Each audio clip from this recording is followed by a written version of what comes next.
Good morning, everyone. Welcome to all of you here at Mountain Vista UU congregation. Welcome to all of you here, both virtually and in person. Those of you who are long-term members, as well as those of you who are here for the first time. My name is Samar Adi, and today, along with Susan Alexander, we are today's practice associates. Thank you to Lee and Todd McMelly, Alex Stuckey, Dan Ovid, who are handling today's audio visuals, Monica Bauer, who is on the camera, music director, Chris Tackett, and of course, our minister, Reverend Matthew Funcareri. Please turn around and wave at our folks attending virtually. You are all welcome. And as well, Robin Bausel, who is today's Zoom host. So today, we will be exploring what this season means to many of us, the complicated feelings that may be felt, as well as the challenges of navigating this time of year, both individually and as a community. The focus on some of our favorite things and where we take meaning. My relationship to this season was something I had to figure out. My parents didn't take us to church. We rarely prayed as a family. As survivors of a civil war that split people along religious lines, my parents' response seemed to be to reject any form of organized religion and yet still be intensely privately religious. At least that's what I assume from the glimpses that slipped out, because we rarely talked about religion. Christmas time was probably the only time of year where there was a spiritual component to our family life. On Christmas Eve, a large meal would be assembled. My parents' love language was food. The process would begin weeks prior with planning and going over recipes, and it was a process, one that they shared together and later with us. Some things were traditional, leg of lamb, roasted chestnuts, tabbouleh, and then there were the creations of that year. I still remember when my dad decided to make chestnut soup, a concoction that took hours and hours and resulted in this creamy puree that, although it was very delicious, was never repeated. Stories that were shared offered a window into my parents' own experiences as children, and it created a connection to the generations before me and their beliefs. It felt grounding, hearing both the new and old tales while connecting over a meal that was lovingly planned. Story time. Storytelling over a shared meal continues to be one of my favorite things. So welcome to all of you as you explore your own relationship to this time of year and what it does and can mean for you. Welcome and blessed be.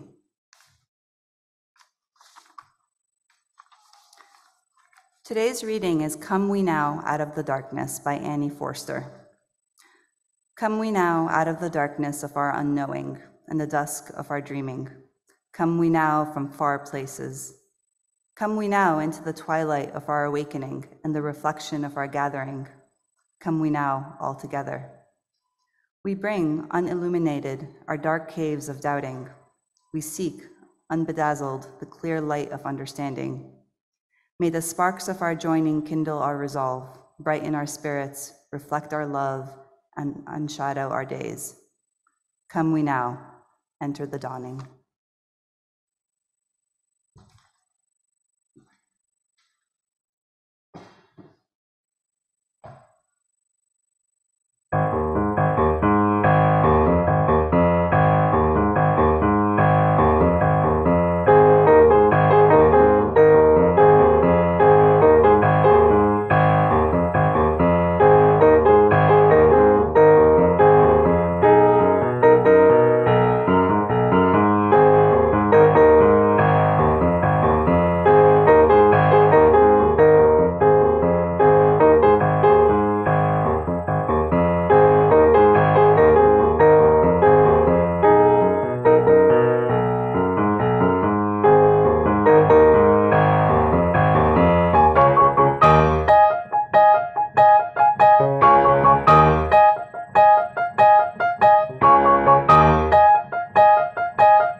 When I asked Chris about playing that,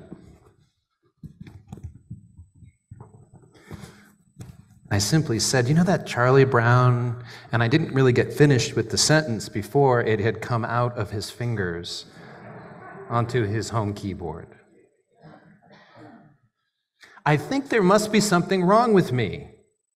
Christmas is coming, but I'm not happy. I don't feel the way I'm supposed to feel. I just don't understand Christmas, I guess.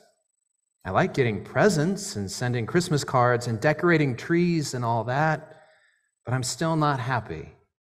I always end up feeling depressed. And so begins A Charlie Brown Christmas.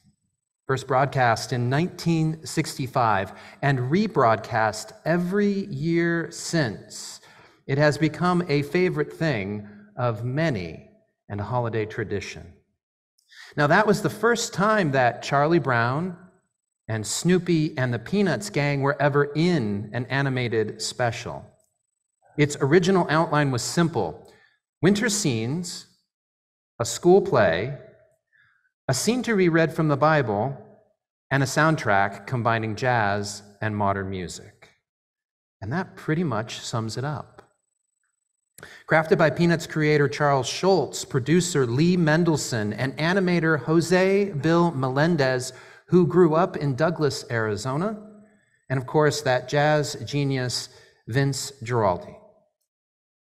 The simple story elements combine to tell us how Charlie Brown seeks and finds the true meaning of Christmas.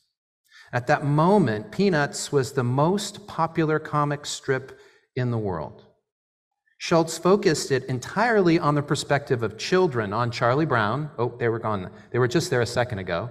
Charlie Brown, Franklin, Lucy, Linus, Peppermint Patty, and Sally, and of course, Snoopy and Woodstock.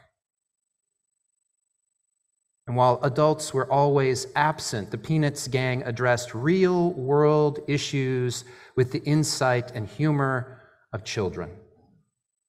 Incidentally, I know how you feel about this Christmas business, Lucy shares with Charlie Brown, that getting depressed and all of that.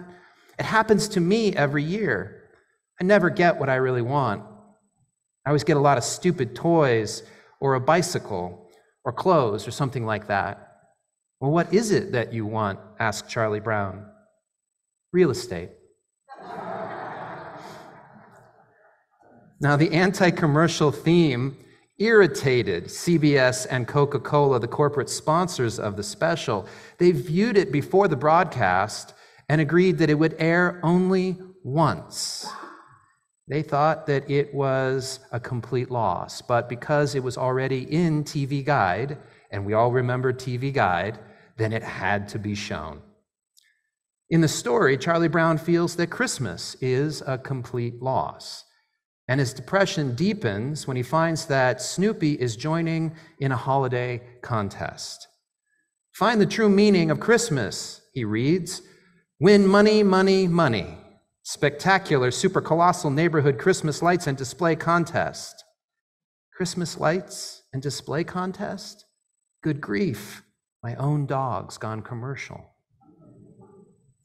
Now, in an attempt to cheer him up, Lucy assigns him the role of director for the gang's Christmas pageant.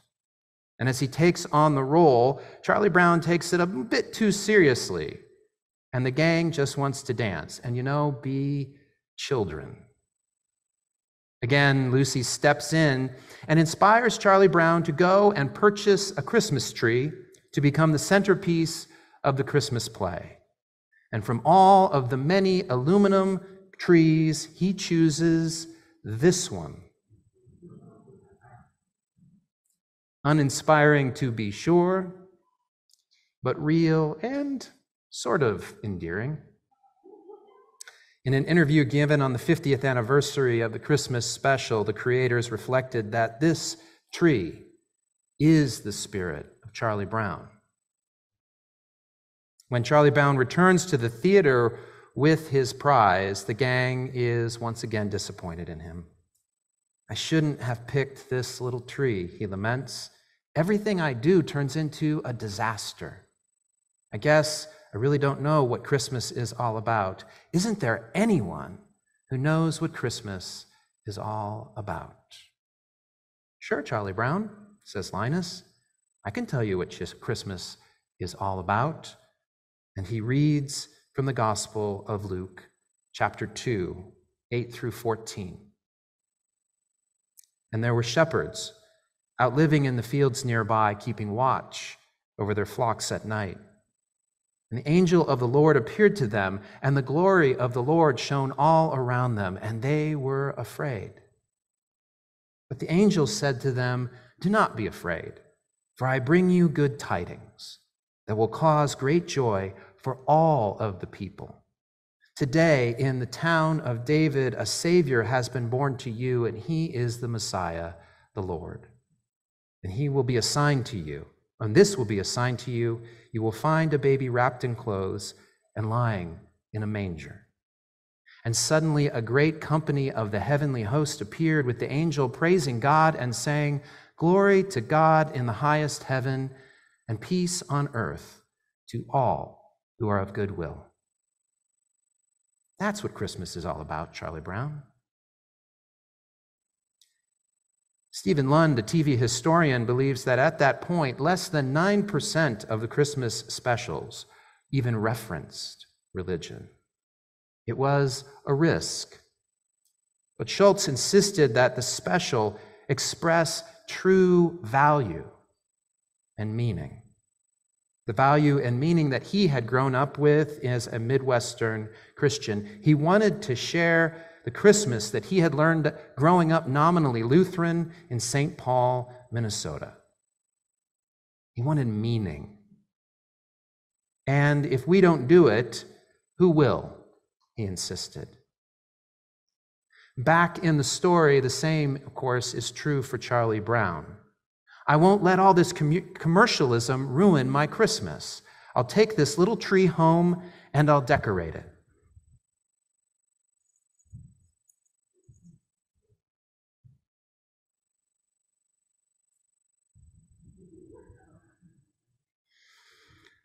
And alone in the night, in the cold, and the gloom, Charlie Brown believes that he may just have failed once again.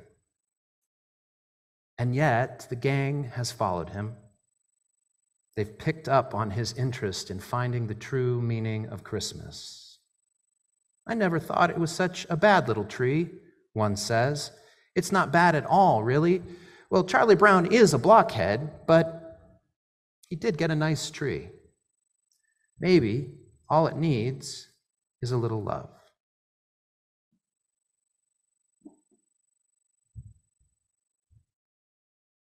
And working together, the gang transforms the tree into a startling thing of beauty. The story comes to a close with everyone singing "Hark the Herald Angels Sing" and wishing Charlie Brown a Merry Christmas.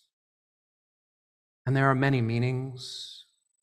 There are many things for us to accept in this gift. But the one that I think is most clear is that in this story and through the creation of this holiday special, one cannot find the meaning of Christmas. We cannot find the meaning of any holiday by ourselves.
Our reading this morning comes from the Reverend Don W. Von Froster.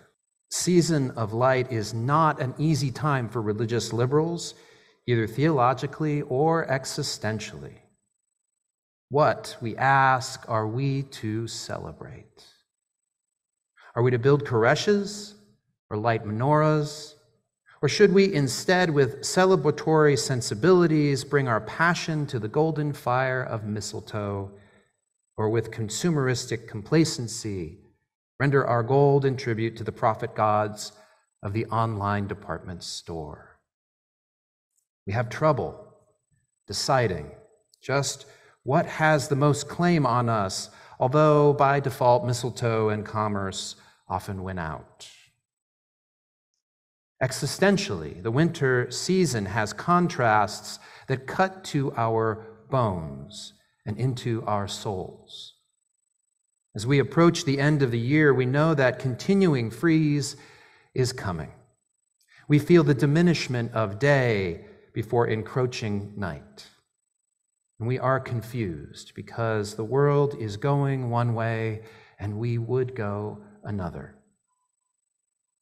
Suddenly, we want warmth and light, companionship that reassures, and acts that speak to a brighter, gayer world. But none of this is cause for not pursuing the winter celebration. Rather, it is the reason for it. If you cannot choose between creches and menorahs, mistletoe kisses, or gifts, seek them all. Like candles for them all, listen to music, learn the narratives, and go and get invited to some of those celebrations. If the cold and the gloom threaten, don't let them. Look on them as but another of nature's backgrounds, against which the brightness of human imagination and the warmth of human sharing stand out. We have reason to celebrate. And we have many means by which to do it. May this be a year in which all of these come together to be shared by us all. I invite you now to a brief time of contemplation, a pause, brief moment to consider and ponder, finding the meaning in the season of light. I'm grateful to Reverend Von Froster for his recommendation that we seek out the celebrations of this time of year. We Unitarian Universalists recognize so many sources in our faith tradition, from science to poetry, from world scriptures to each individual's personal experience. It is refreshing to have something specific to turn to.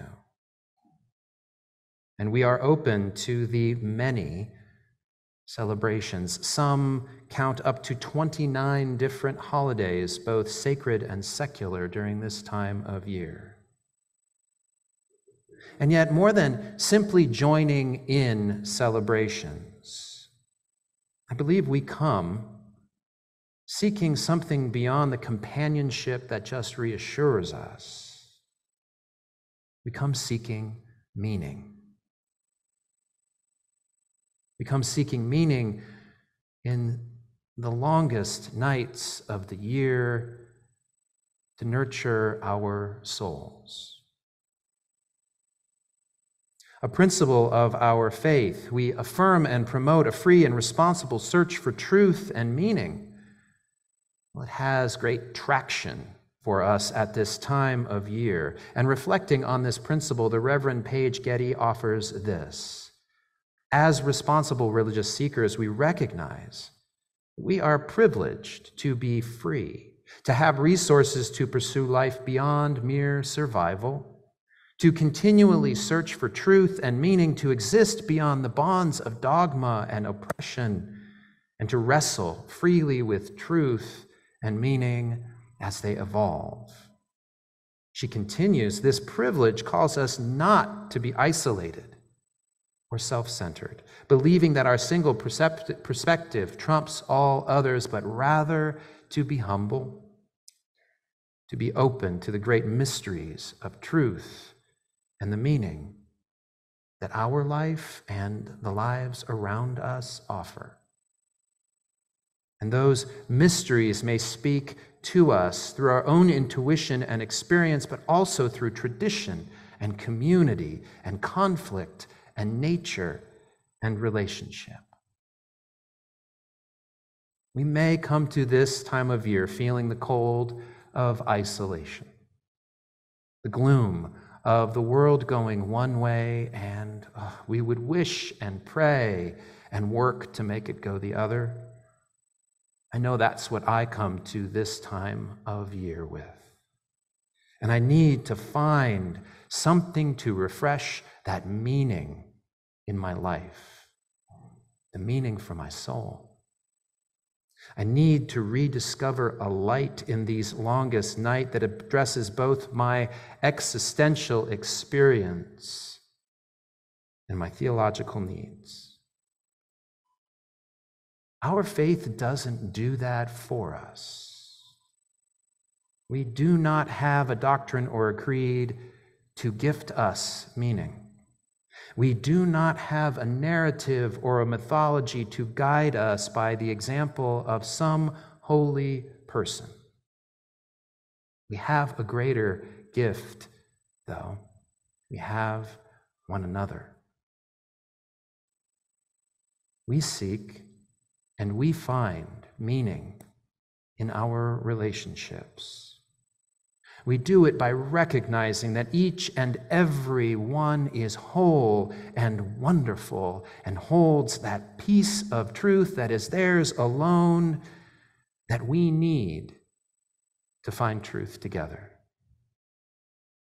And that is how we, as Unitarian Universalists, rekindle the light.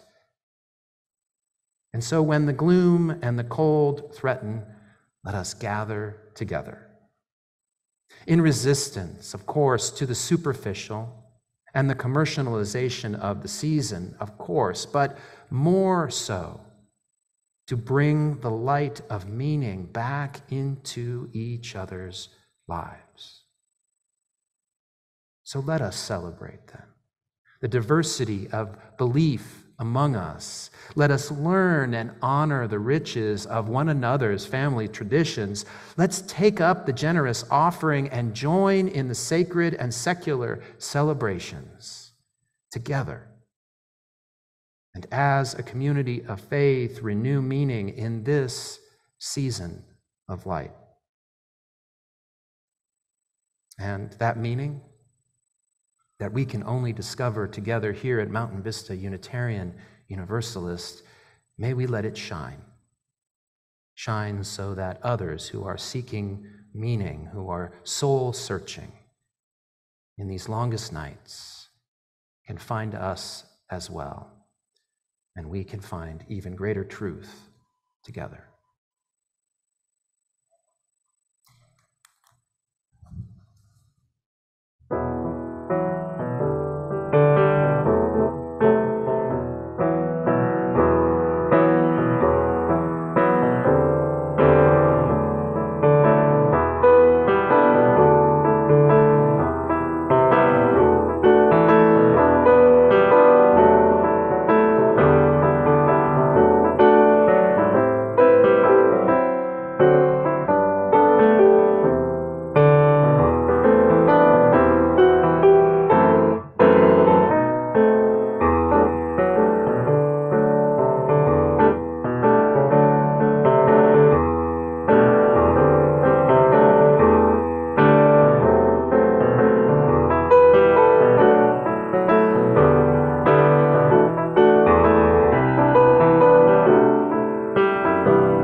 learned about the season of light from my dad.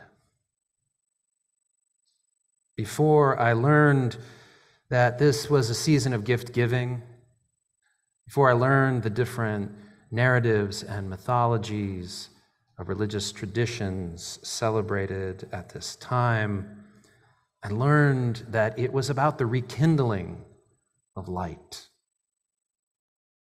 And that's really saying something in our consumer-driven society, that a child could learn about the coming and rekindling and the importance of the light. And so I'm grateful to my father. Growing up in Tucson, my earliest memories of this time are riding around town in the dark in my parents' giant wood-paneled station wagon, looking at holiday light displays. Perhaps it was Tucson's way back then to compensate for never being a winter wonderland, but folks went all out creating those displays in front of their homes. At least that's how I recall. Long before you could go out and buy the multicolored LED lights that are programmable, or the animated blow-up characters out of big box stores, people were creating astounding displays, images, and dioramas in and around and on top of their homes. Creches, menorahs, Santas, Scrooges, giant wreaths, and plywood cutouts of deer. It all lit up the night. And it was not to celebrate the dark, but the coming of light once again. And my brother and I would slide across the big bench seat. There was no mandatory seatbelt rules at the time. And we fogged up all the windows trying to take it in. Now, it's possible that Dad was out taking us on some reconnaissance, because whenever we got home, he would make us stay outside and help set up our lighting display. Dad had brought all the outdoor decorations from his childhood home in Hammond, Indiana, when my grandparents had died. And that's what we then used to create our family festival of light. Not that my brother and I were that enthusiastic. Now, the lights he had were nothing like the long strings of hundreds tiny fragile lights that are available today. They were these great big fist-sized bulbs, those guys, on strings of 6 or 8. And I imagine they probably had something familiar with that first light bulb that Thomas Edison crafted. Despite the outer color coding, red and green and blue and yellow, you could clearly see inside the filament, and you could watch them slowly light up. When you plugged them in, it felt like the house actually went a little dim at first as they started to brighten. Now, it's funny, that's when I learned the physics of light as resistance. As many of you already know, directing electricity through a bulb's filament causes the energy to change. The filament resists the flow, and as it does, it gradually creates light. Early physics lesson. Electricity becomes light through resistance. And for years, my brother and I would quickly just toss the lights on the bushes before they got too hot to touch and go back in the house. So Dad would make us come out and begin to arrange the bulbs so that at least certain colors were together. But to be honest, we were never truly invested. Until the year that I realized that the bulbs could be used like multicolored dot-to-dots. We couldn't make pictures. We didn't have that many bulbs. But if we were careful, we could spell out words. I know, you're a little worried about it, but honestly, we didn't go that direction. Instead, we began to try out different things. We didn't have enough for season's greetings or happy holidays. We had to find a way to focus our message so that it could be recognizable at a distance, at a glance, when people were driving by with just the few big bulbs we had. And I remember really well staying out late with my father.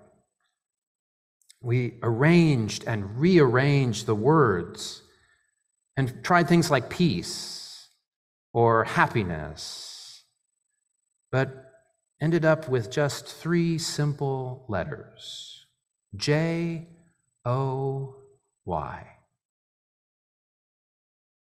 And everyone driving by our house that year could see what Christmas had come to mean: joy.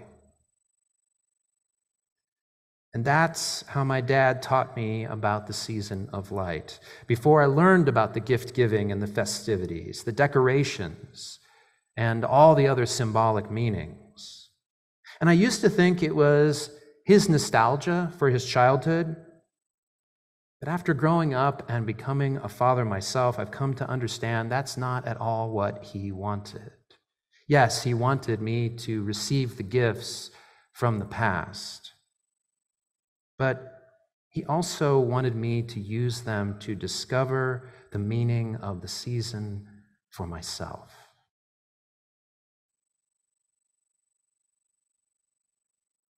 If you string together the holidays like lights on a tree, it may first appear that the season of light has a single message.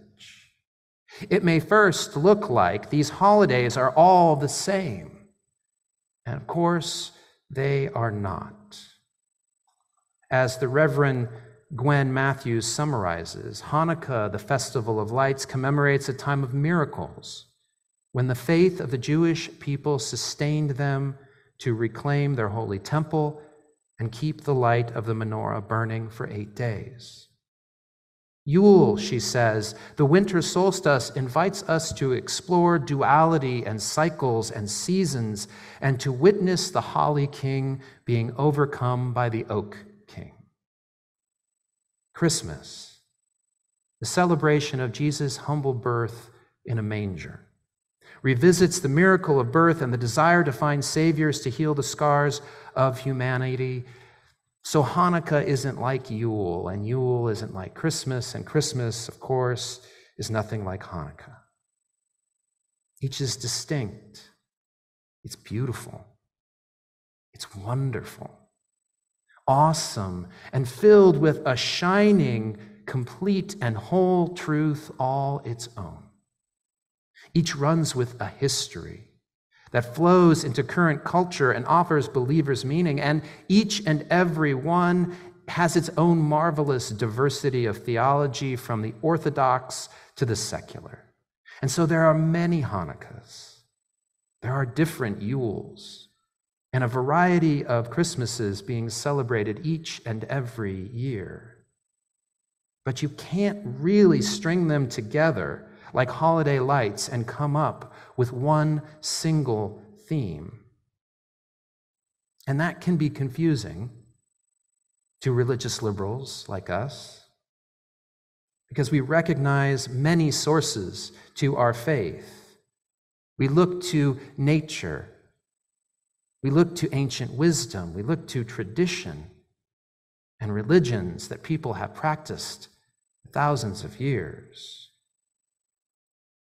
Our question today really isn't what are we to celebrate. Instead, it is, where do we find our meaning? Throughout history, we have been moved to the rhythms of mystery and wonder, prophecy and wisdom, teachings from ancient and modern sources, and nature herself, tells Reverend Kathy Rolness.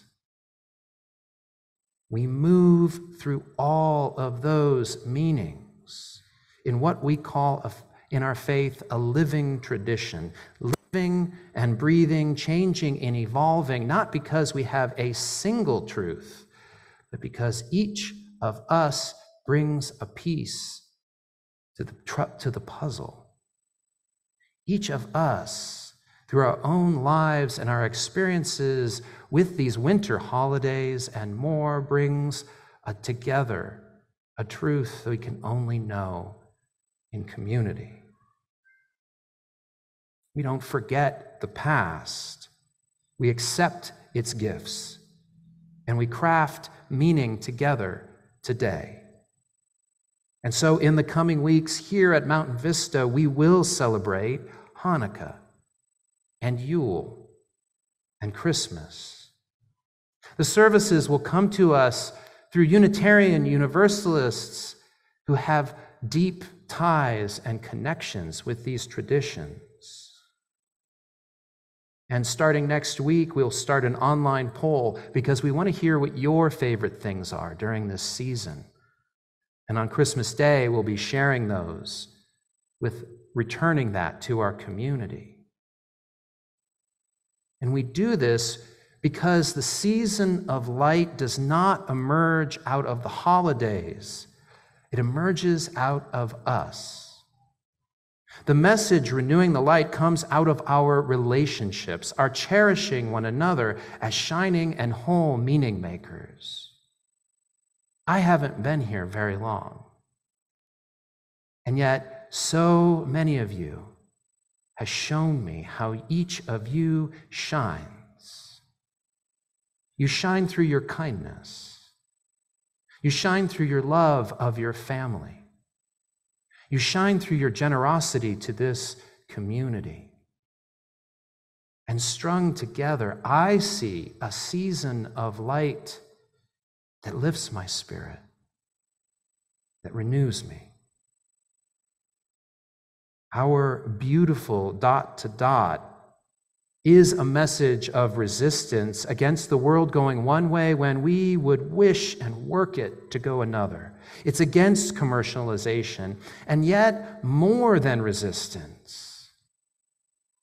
We shine a light that meets our soul's deepest needs. Chris Crass, a UU activist and a dear friend of mine, sees our message spelled out in all of us strung together this way. Our goal is for our faith communities to be spiritually alive, learning, and contributing to liberation, cultures, and legacies. For our faith communities, we want to be welcoming homes for people of all colors, sexualities, classes, ages, abilities, genders, and citizenship statuses. For our faith communities, we want to regularly invite each and all to prepare us for courageous action for collective liberation in a loving community that is in it for the long haul. He concludes, may our faith communities be active agents in the world and help us all to be free together, to shine our light as one.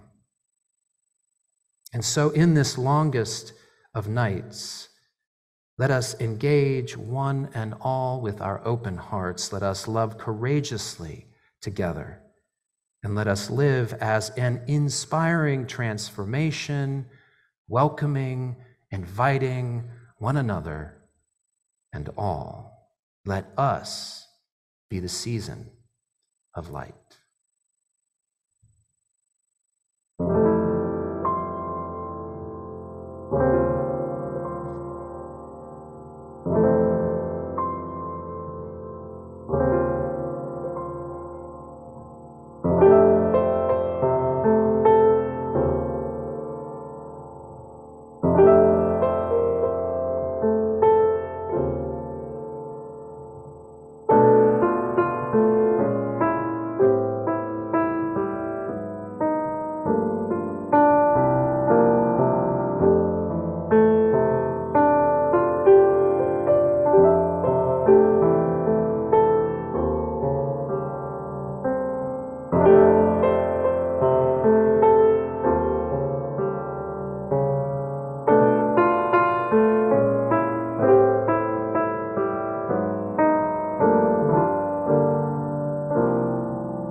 Good morning, everyone.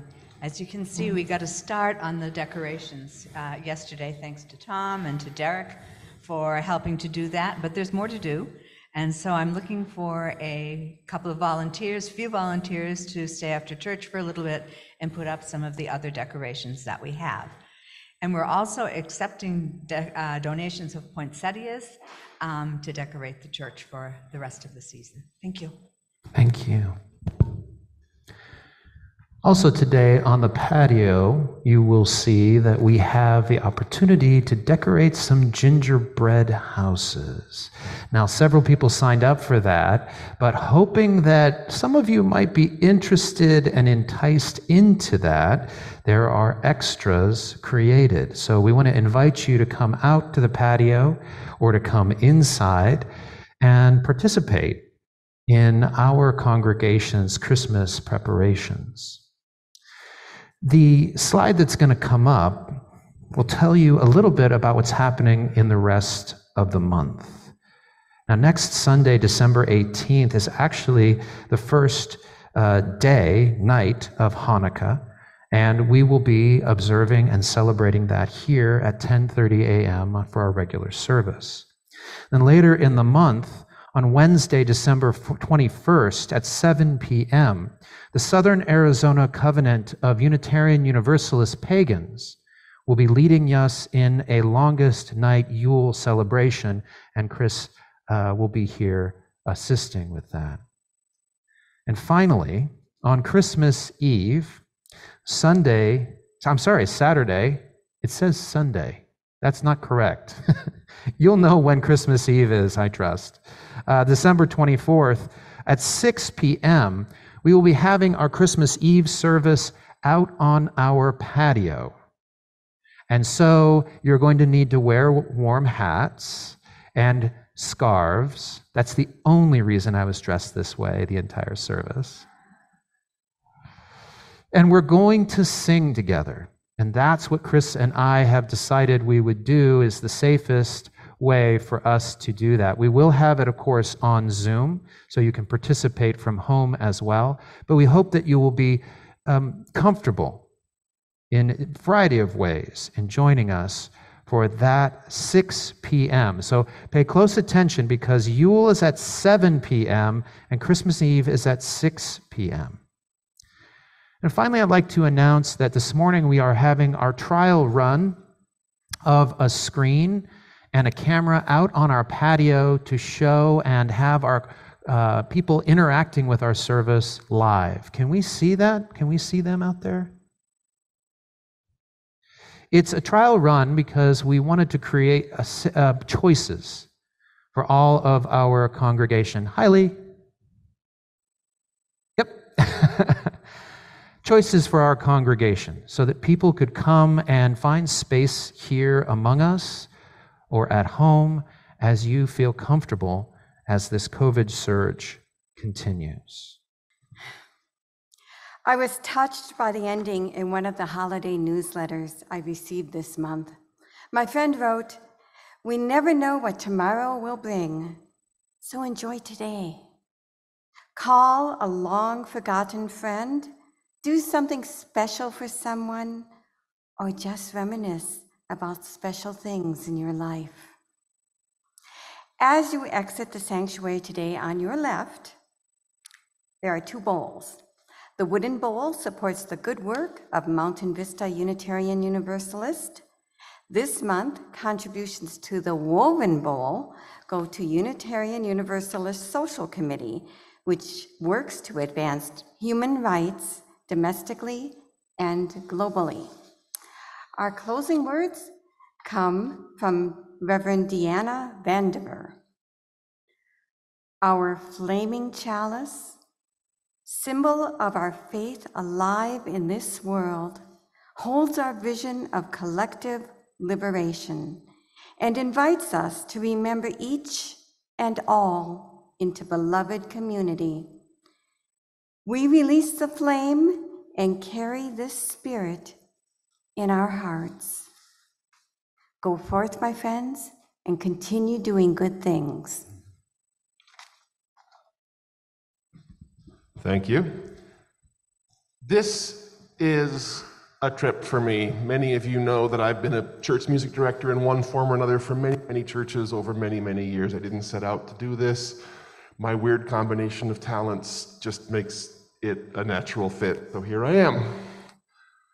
The Charlie Brown Christmas music, Vince Guaraldi's gorgeous, gorgeous stuff, has been a part of my life because I was born in the spring after that first airing of A Charlie Brown Christmas, so it's been a part of my life my entire life.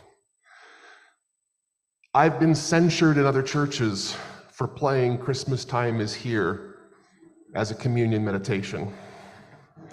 So when Matthew came to me and said, "Would you please play this stuff?" I was like, really? And since we're in such a position right now that we can't really sing, I'm not comfortable with congregational singing. That's one of the main reasons why we're not doing it right now. One of the things we can do is dance. So would you please stand up as you see fit, as you feel able, and join me in your best Charlie Brown dancing, and let's dance our way out of here today.